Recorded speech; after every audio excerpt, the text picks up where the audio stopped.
Hey everybody, welcome back to the channel. Today we're discussing a really interesting concept. A concept that you may have heard about before, a concept that you may not have, but it's around the PayPal Mafia and how that relates to Palantir. Now, this is an article that just came out by a pretty awesome journalist at Protocol called the Palantir Pack, which is a play on the words of the PayPal Mafia. Now you may be asking, what is the PayPal Mafia? Well, this is the PayPal Mafia. So this is a real picture that was taken by these guys a while ago, back in 2001, 2002. These were the people that worked at PayPal, the early employees of PayPal. A lot of you may know them if you're invested in Palantir, you care about Palantir, but if you look at the employees that work at PayPal and some of the companies that were created as a result of them working, and let me, by the way, just move this here so you guys can see it a little bit better. It's pretty quite phenomenal. You've got Peter Thiel, obviously, co-founder of it. Elon Musk, we know what he's done. David Sachs, created a B2B SaaS company, sold it to Microsoft. You've got Max Levchin, who made Affirm, which is the payment buy now, pay later company. Reid Hoffman, who had LinkedIn.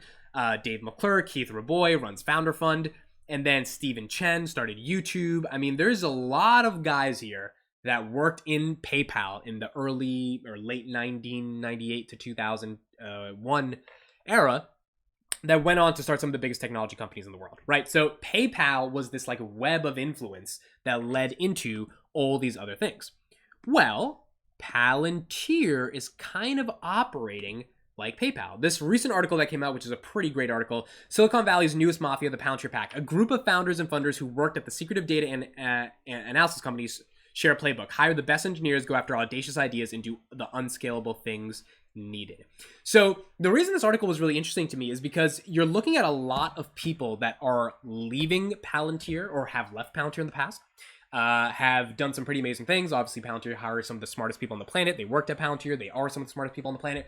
And now they're going after different, bold, audacious kind of ideas. So we are at over 700 LPs in the syndicate right now. It's not a small gig anymore. Syndicate being an angel list. Lupsa Levisa created the Palantir Alumni Syndicate on Angel List. There's 700 LPs, which means there's a lot of alumni in that angel list. LPs are limited partners that are investing in different startups. The investor interest is proportional to the number of startups spinning off Palantir, which is in the range of 100 or more. Levesca tracks 170 that are either founded or led by ex-Palantir executives. The irony is that Palantir's own software, which helps companies and governments find patterns within data, could probably better identify the links for all the companies that are using different things. So let's look at some examples, right? The Palantir Pack includes early team members like co-founder Joe Lonsdale, first employee Alex Moore, and 10th hire Gary Tan. Gary Tan recently was just appointed to be the president of Y Combinator, which is one of the biggest Silicon Valley startup accelerators in the world. He's also started a bunch of startups.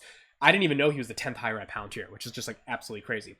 All three have been founders and are now funders to a network of alumni. Other cohorts of founders, like much of the leadership who started defense startup Anduril Industries, bonded in their Palantir days. But unlike PayPal, which saw its early employees leave after eBay bought the company and immediately start new ventures, Palantir is still spinning out new founders and arguably hasn't reached its full potential, which makes sense. PayPal was acquired for $1.5 billion by eBay.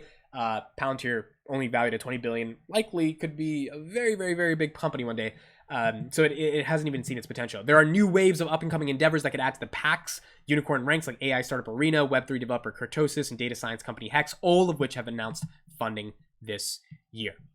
If we go down, and I'll leave the article in the description, I want to show you guys a sheet that kind of shows something really cool here. This is, and as you see, the article is pretty long, so I'm not going to read through everything, but these are Palantir alumni that have worked to create different companies that exist. So some of the highest valued alumni companies ranging from NFT marketplaces to defense startups to banking infrastructure are run by Palantir alumni.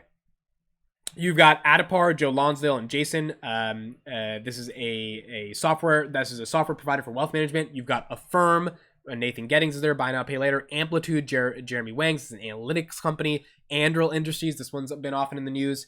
Palmer Luck is CEO there. This is a defense technology company. Palantir is actually subcontract Anduril Industries to do a lot of the software and AI analytics for some of the stuff that they're doing with the US federal government.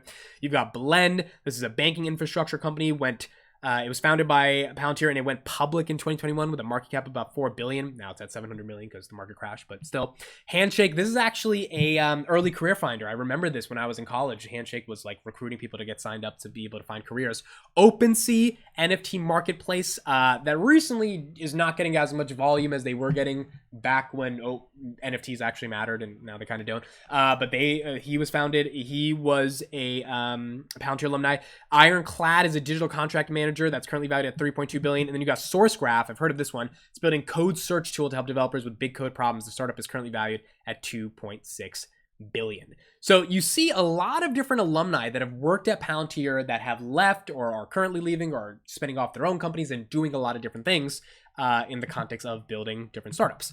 Why did I want to cover this today? So I think there's a couple things here. Number one, it reevaluates or it reconfirms to me the initial thesis that Palantir really is the place where some of the smartest people on the planet go. Like, if you're talking about people that are doing some of the most bold, audacious, crazy things, they're going to Palantir, which, yeah, I mean, the stock-based compensation, it's annoying, but when you look at the stock price being so depressed as it is right now, you know, being in the $7 range, you kind of want would you want to have a stock price that's depressed and have the worst talent in the world, or a stock price that's depressed and have some of the best talent in the world that, by the way, doesn't get any of the value of their stock price being depressed if the stock price is depressed, meaning their share-based compensation doesn't matter unless their stock price goes up, right? So like, you kind of want the best talent in the world incentivized to get their share price to go up, which means do a good job at the company, even if it requires some excessive amounts of stock-based compensation. And what this article showed to me is the validation of the fact that all these people that are at Palantir are some of the best talent in the world. I mean, if you're going off and finding multi-billion-dollar startups outside of what Palantir does, right? Outside of the analytics space, you're going to banking infrastructure, you're going to NFTs, you're going to career research management platforms. Like, all of that stuff is incredibly unique. And it's what we saw from the PayPal days. You've got a bunch of people. I mean, YouTube was started from a guy who worked at PayPal. Like, it's absolutely insane the amount of startups and technology and infrastructure that was created for the digital age in our society that were created from that one Mafia pack at PayPal. So it's an interesting thing just to see Palantir being sort of the new PayPal, and the alumni coming from Palantir being able to build these really, really big things, and hopefully a lot of them building them on top of that Palantir and Foundry software. And, you know, you never know how that could lead to growth for Palantir and their alumni network as things go on. To me, the takeaway from this is a lot of smart people work at Palantir. Even if they leave, they do a lot of really good things, which reinforces the belief that they come to Palantir for a reason. They want to do really big things. And, you know, that should lead to a lot of growth in the company that I think is probably doing some of the most important stuff on the planet. So those are my thoughts. Let me know what you think. Article in the description. If you want the audio version of any of this content, please sign up for my startup. Would really appreciate that. We're trying to build a really new way to discover audio. The audio version of Palantir content and all my Palantir content is on that startup. You can check it out in the description. Thank you for watching and listening. I'll see you in the next one.